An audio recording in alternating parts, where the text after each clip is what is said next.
Hello and welcome to my next video. By the way, I know you're getting tired of me saying that, but uh, that's my opening tagline. What can I say? So, another important macroeconomic concept is that of inflation. I think all of us have a rough idea of what it is. Maybe it's not exactly what you think, or maybe you know exactly what it is. First thing you need to be aware of is the difference between a change in a relative price versus the change in overall prices. So when I talk about relative prices, I'm talking about the price of one good or service relative to the price of other things. So for example, the price of Coca-Cola relative to the price of Pepsi, the price of oranges relative to the price of apples, the price of a particular model of a Chevrolet pickup as opposed to the price of another particular model of a Chevrolet pickup or another brand. So that's what I mean by changes in relative prices. When supply and demand's doing their magic of changing to reflect consumer taste and preferences and income and those other things we've already studied, and then the seller side in terms of cost and all those other things, then the intersection, as we've studied before, of supply and demand gives us equilibrium price. If consumers decide they want more of that product, then that's an increase in demand. And other things being equal, the price will go up to reflect that. That should happen. In other words, prices send signals to markets when markets are correctly functioning and allowed to do their thing. But that's different than a change in the overall prices. We're not talking about a change in oranges compared to apples or change in the price of Coca-Cola as opposed to Pepsi. We're talking about in general, when you average it out, all prices rising. That would be inflation. And that's not a good thing. That doesn't send any kind of particular market signals. And so we're going to do a little bit of a deep dive into that, understand how we actually calculate inflation rates, and then talk about some of the negatives and maybe some one or two positives of inflation. So we measure inflation rates by using various indices, price indexes or indices. Back in the old days, indexes was not a word, but nowadays it's allowed. The most popular ones here in the United States would be the Consumer Price Index. That attempts to look at what's happening to the air quotes cost of living for the typical household. The PPI, the Producer Price Index, is looking basically at wholesale prices. Sometimes it's a predictor of the CPI down the road. And then the GDP deflator, it's also called the Chain Price Index. And so it's a broader measure of what's being produced in the entire, what's happening to prices of what's being produced in the entire economy. Now, if you care to know actual current data, uh, you can go to the BLS. We've seen BLS in terms of unemployment and employment data. And so the BLS site can be accessed. It's actually very easy to get to. It's just bls.com, excuse me, bls.gov. I'll get it right here. And it's not wanting to open for me, but I promise you, you type in bls.gov and you'll get there. So how do we calculate inflation rates? Stay with me on this because it's going to be a little deceiving the way it's written, and I got ClickApp here. So the inflation rate, if we're using, and this applies to any index we're using, but I'm just using CPI as an example. So the inflation rate would be the price and that N. That's not meaning a function N, but it's just meaning a price index in year two, whatever year two is, minus the price index in year one, divided by the price index in year one times 100. Now, I know that probably makes no sense at all, but what we're talking about here is we have two particular years. They don't have to be consecutive. Any two particular years where year two is a more current year than year one. So year one's the older year, year two is a more current year. Doesn't necessarily have to be this year. So the index numbers, they're actually percentages, but you don't see the little percent sign when it's reported in terms of the actual index numbers. And so, for example, a price index of 100, means that whatever the price was in the year that we start calculating these price index numbers, by the way, that's called the base year. That's the basis for comparing prices is we're looking at the base year and what prices were in that base year. So if an index is 100, then that says that the prices are 100% of what they were in the base year. So in other words, we've had no inflation if it's after the year we're talking about, year two. If it's after the base year, let's have the base year be year one. So if you see a number like, say, 120, for example, that would say, and that's year two, then prices have gone up by 20% from the base year. And you can tell that's true by doing the calculation. You really don't have to, but the formula works. So you do 120, that's the price index in year two, minus 100, that's the price index in year one, which happens to be the base year, divided by 100 times 100. So the hundreds cancel out here, and you're just left with 20, and that's actually 20%. Let's do another one just to make sure that we're on the same page, and make sure you realize that you can't just look at the difference in the two index numbers and know for certain what the inflation rate is between those 2 years.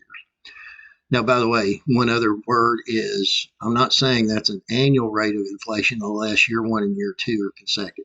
So this might be 10 years apart. So it's not an annualized rate. It's an overall rate between the 2 years. So let's say year one, the index is 80. Now, there's a couple of possibilities for that number being 80. It could be that it's before the base year, and then prices from year one have gone up to, in the base year, what we calculate as being 100%. Or it could be after the base year and prices have actually gone down by 20%.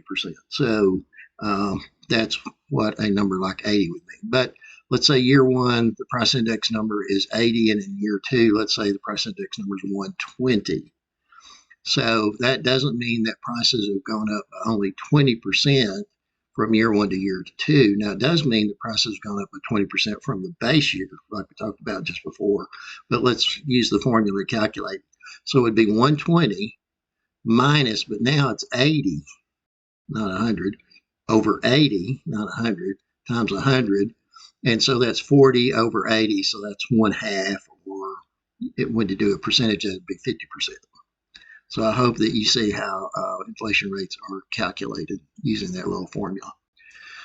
Now, another very important use for price index numbers and adjusting for inflation is to take those price index numbers and convert just the dollar amount to an inflation adjusted amount.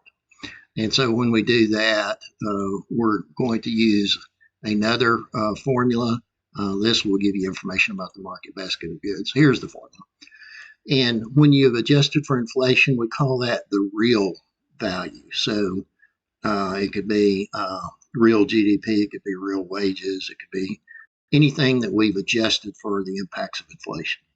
Anything that's calculated in terms of dollars, where we can calculate or adjust for inflation. So just whatever the current value is, current being year two, not necessarily this year, that's just the nominal amount. That just means the current dollar value. So you take the nominal value. So as an example, let's suppose that we're looking at GDP. And furthermore, let's suppose that GDP is, let's say it's a small country, and I'm doing this on the fly, so bear with me. So let's say it's $11 trillion. By the way, in the United States, we're currently operating around, in nominal terms, 24, 25 trillion, something like that. So let's say it's 11 trillion. And furthermore, let's assume that the price index is 110. Well, you take 11 trillion divided by 110, or let's convert that to a decimal. That would be 1.1. And in real terms, then the actual GDP would be 10 trillion, not 11 trillion. We've got the 11 trillion divided by the price index in decimal form 1.10, if you will, and that gives us 10. I used some easy numbers where I could calculate it in my head. And so that's how you adjust for inflation. You take the nominal divided by the index, by relevant index here, I mean the CPI or the GDP deflator, which is normally what we'd use if we were adjusting nominal GDP to real. And then you can either multiply it by 100 or go ahead and just change the relevant index to decimal form, and you don't have to multiply by 100. So that's how we adjust for inflation. I've already talked about real versus nominal concepts. There are some other concepts. We've already talked about inflation. I alluded to the fact that sometimes prices go down, not very often in modern economies, but if overall general level of prices drop in a continual fashion, then that's called deflation. And something that is often misquoted by especially politicians, to be honest with you, is when we have disinflation. They'll say, oh, prices are coming down. No, disinflation is when the rate of inflation is going down. Now, here's what I mean by that. Let's say that prices were for something, and this is like a price index, but I'm going to keep it simple. So let's say prices was 100. Okay, that would be the price index. And then prices in the next year have gone up by 5%. That would be 105 then for the index. But let's think about the percent changes. So last year it went up by 5%. This year prices have gone up by 4%. Well, prices are still going up. They're just not going up as fast as they were. That's disinflation. And then the really, really, really extremely bad inflation is where prices are accelerating so fast that generally the economy will totally disintegrate, and that's called hyperinflation. And that certainly happens after both major world wars. You had hyperinflation in the defeated countries. Zimbabwe, a few years back, experienced hyperinflation. Argentina is still experiencing hyperinflation. So you still have some instances of hyperinflation. Now, what are the impacts or the effects of inflation? Well, one of the biggest things is that there are arbitrary winners and losers from inflation. What do I mean by that? And by the way, this is tied in with the redistribution effects too. So people that are on fixed incomes, by definition, their income's not changing. Now, admittedly, like Social Security, there is a cost of living adjustment, but that's usually after the fact. And so people that are on fixed incomes, when there's higher and especially unexpected inflation, they are definitely losers. Their purchasing power is falling. People that are on variable incomes, like some commission salespeople, if they're really good at their job, see prices are going up, they're selling as much or more. Let's say they're really, really good at it. Well, their even real incomes could certainly be going up.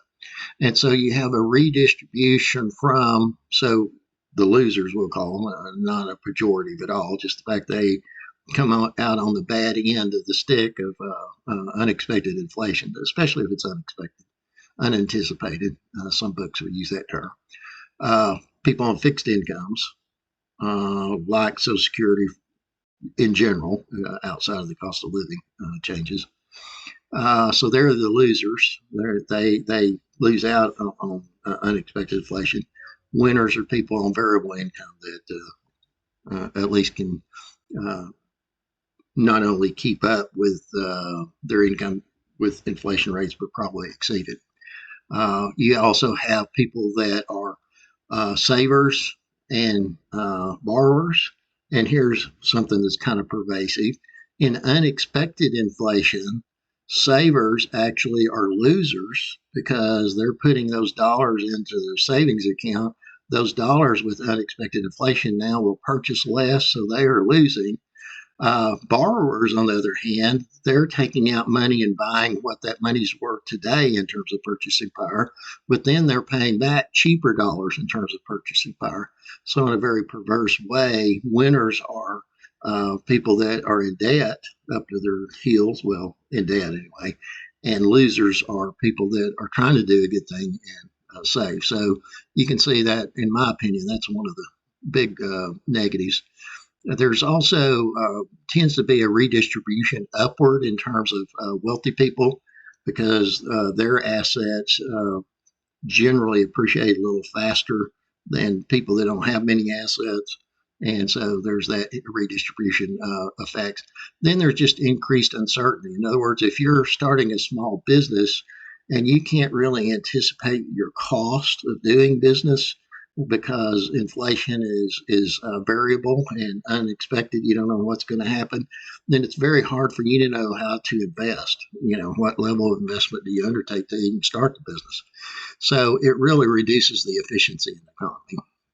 So for the most part, inflation is probably not a good thing. There are a few economists that say a little inflation is a good thing because it allows nominal wages to increase. I'm not quite on that bandwagon yet, but there are a lot of economists that say that. So I've basically already talked about all this, and now I want to talk about ways you can think about inflation. You can think about inflation in terms of demand pull, demand's pulling prices up, or cost push, cost is pushing prices up. Now, you can probably kind of intuitively realize how this relates by looking back at the supply and demand of markets at that market level. But more will be said about this later when we get to what's called aggregate demand and aggregate supply. Another thing that works just a little different, actually, it's the same calculation, but because of some formulas that are necessary to be used, uh, real versus nominal interest rates. So when you're adjusting from nominal to real and its interest rates, it's an additive or subtractive kind of thing. And so the nominal interest rate is equal to the real interest rate plus the expected rate of inflation. And the easiest way to think about this is just to realize, let's say you're a banker. Well, someone comes in and wants to borrow, their rate is going to be based on how good of track record they have in terms of their credit scores and other things. What kind of things do they have to pledge as collateral, if any, and several things, their history. But other things being equal, then something you are the banker in this case, are going to have to take into consideration is what do you think inflation is going to be over that time period? Because remember, I said earlier, debtors actually are winners when there's unexpected inflation because they're paying back cheaper dollars. Well, those banks are not in business to pay out dear dollars, if you will, and then get back cheaper dollars. So what they have to do is tack on what's called an inflation premium in the amount they think inflation will increase by so that they're not losing just because of the inflation. So that's why nominal and real work a little differently. Price indexes or indices, as I used to say, there's certainly problems with it. It's hard to measure some of the things. It doesn't measure, for example, consumer price index is not measuring all goods that are bought and sold in the economy. It's only certain ones.